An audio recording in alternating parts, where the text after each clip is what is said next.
One night, one man, one room, a piece of paper covered in numbers that weren't supposed to mean anything. By morning, he had read a secret that would pull an entire nation into a war it had spent 3 years refusing to fight. He never fired a shot. He never gave an order. He sat at a desk, alone, and broke a code that changed the century. Welcome to History AI. We don't talk about history. We decode it. We believe the great forces of history are moved by great men, presidents, generals, kings, men in rooms with armies behind them, men with the power to decide.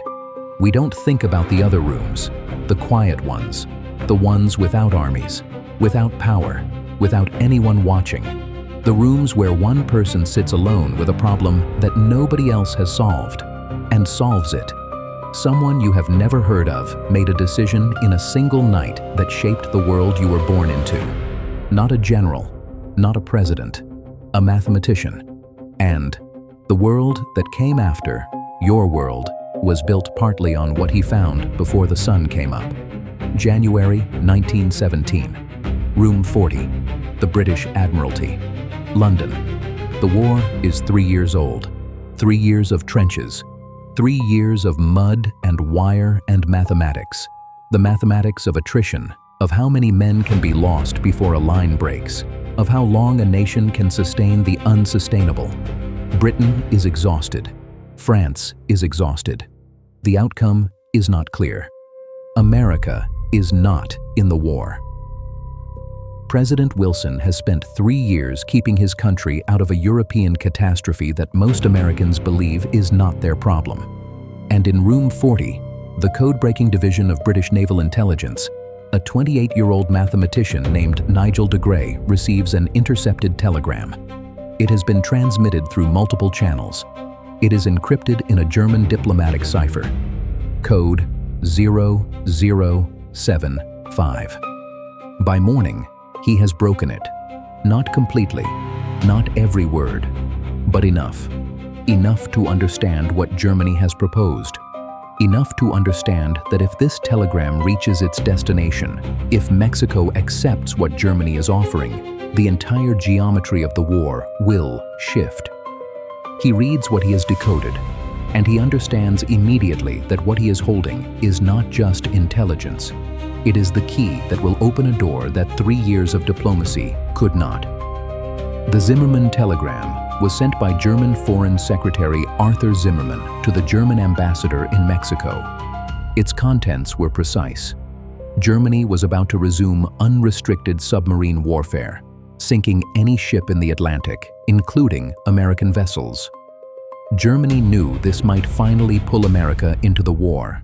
So it offered Mexico a deal. If America entered the war, Mexico should join Germany's side. In exchange, Germany would help Mexico recover Texas, New Mexico, and Arizona. The territories lost to America in 1848. The telegram assumed it would never be read by anyone except its intended recipients. It was wrong. De Grey's partial decryption reaches his superiors. The full text is reconstructed over the following days. The British now face a decision as consequential as the decryption itself. How do you use this information without revealing that you have broken the German cipher? If Germany knows the code is broken, they change it. The intelligence advantage disappears. The solution is elegant and ruthless. The British obtain a copy of the telegram from the Mexican Telegraph Office, making it appear the intelligence came from there, not from a codebreaker in London. The telegram is handed to the American ambassador. On March 1st, 1917, it is published in American newspapers. The reaction is immediate, not gradual, not slowly building, immediate. The American public, which had been narrowly divided on entering the war, shifts. The telegram was not the only cause. The German submarine campaign had already been killing Americans.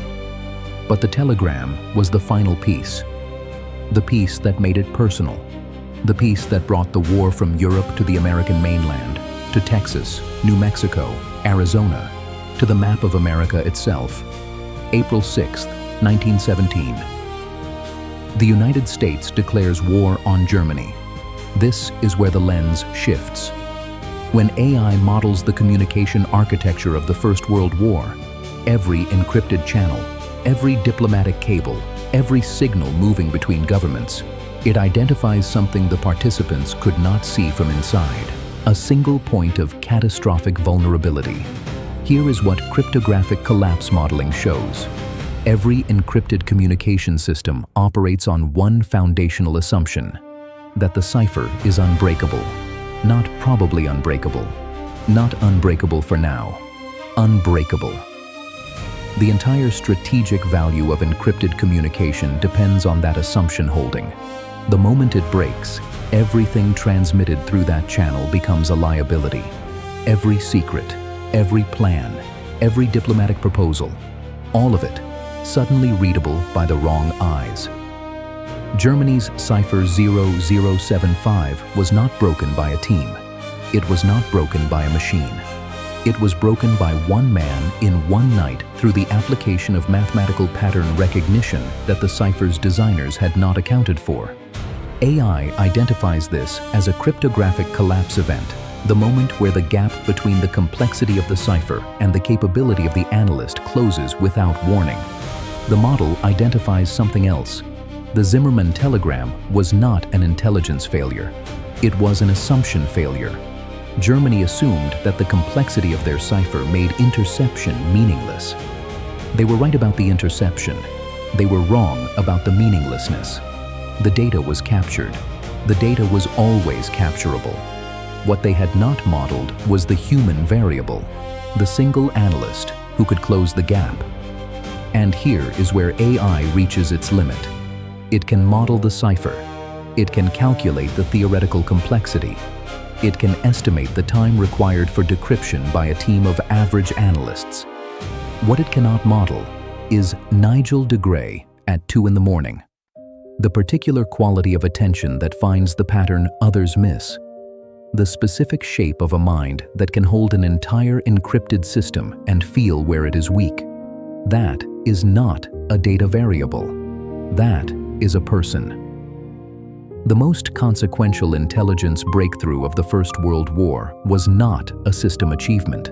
It was a human one. And no model, however sophisticated, can predict when the person will sit down at that desk with that problem. There is a man who needs to be seen more clearly. Not the legend. Not the footnote in the intelligence histories. The man at the desk. Nigel de Grey is 28 years old. He came to room 40 from publishing. Not from the military, not from intelligence, from books. He had a particular kind of mind, the kind that finds patterns in language, that feels the rhythm of coded systems, that can hold complexity without being overwhelmed by it. He sat down with a telegram full of numbers. He did not know what it contained. He did not know that what it contained would pull America into the war. He did not know that America entering the war would end it within 18 months. He did not know that the end of the war, the terms, the humiliations, the redrawing of maps, would create the conditions for everything that followed. He knew one thing: the numbers had a pattern, and he was going to find it. By morning, he had. Nigel de Grey lived until 1951. He worked in British intelligence through the Second World War. He was present at Bletchley Park. He watched the next generation of code breakers do in hours what had taken him a night. He knew what his night had started. He knew that the world he lived in, the one shaped by America's entry, by the armistice, by Versailles, by everything that followed, had been touched in part by what he found before sunrise on a January morning in 1917. He did not speak about it publicly for decades. The work was classified. The method was secret. The name Nigel de Grey did not appear in the histories for a very long time. He shaped the century, in silence, from a desk in a quiet room that most people never knew existed. Here is the full weight. One night, one decryption, one telegram published in American newspapers. The United States enters the First World War, April 1917. The German war effort collapses under the weight of American resources and troops. The armistice, November 1918. The Treaty of Versailles, the humiliation of Germany, the conditions that made the rise of National Socialism possible, the Second World War, the Cold War, the entire architecture of the modern world. All of it shaped by the chain of events that began when America entered the war. And America entered the war because a telegram was read that was never supposed to be read. And the telegram was read because a 28-year-old mathematician sat down alone with a problem nobody had solved and solved it. One night, the century. Nigel de Grey did not change history. He revealed it. The telegram already existed. The German proposal was already real. The vulnerability was already there, in the cipher, in the assumption that complexity equals security, in the belief that no one would find the pattern. He didn't create the pattern. He saw it. This is what the hidden rooms of history contain. Not heroes making decisions. People doing their work, quietly, competently, without knowing what their work will become. The world you live in was shaped in rooms you will never see, by people whose names you will never know, in nights that left no public record. That is not a comforting thought. It is an accurate one, because it means the next room is already occupied. Right now, somewhere, someone is sitting alone with a problem nobody has solved. They don't know what solving it will start. They are just doing their work. Right now, the encrypted systems of the world are being tested by people in quiet rooms. Not armies, not governments, individuals, with the particular shape of mind that finds the pattern others miss. Every assumption of security is one analyst away from collapse. Every belief that complexity equals protection is one night away from being wrong. The question is not whether your system has a Nigel de Grey working against it. The question is, do you have one working for you? And in the next episode, a fax machine, a warning, a reply that took seconds to write. By the time anyone understood what those words would cost, it was already too late.